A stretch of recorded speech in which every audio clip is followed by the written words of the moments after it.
Скопскиот обвинител Дарко Екимовски, кој го застапуваше обвинението за групата која што денеска беше осудена за обид за убиство на Зијадин Села, за истиот кривично правен настан отвори нова истрага.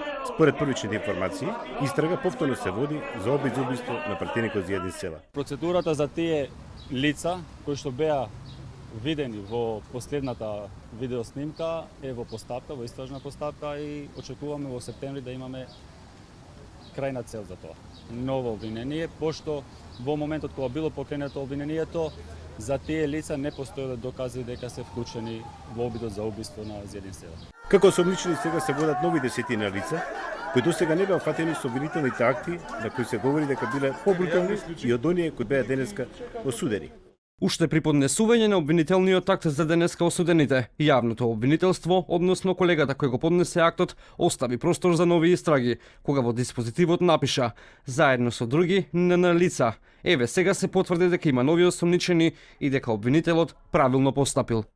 Првите две судски пресуди за бруталностите од 27 април минатата година, односно за претепување на пратеникот Зијадин Села, Скопскиот кривичен суд ги изрече уште кон крајот на минатиот месец.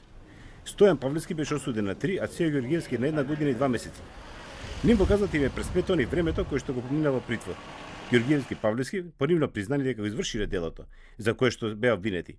Добија полесна правна квалификација, па наместо обид за убиство ги одговара за насилство. Во признанието и во промената на квалификацијата лежи разликата во делот на казните со оние кои што денеска беа пресудени. Минатата есен Скопска единица изрече првата пресуда за бруталностите во собранието Република Македонија. Судот на 9 мина обвинети им изрече затворски казни кои им беа заменети за условни.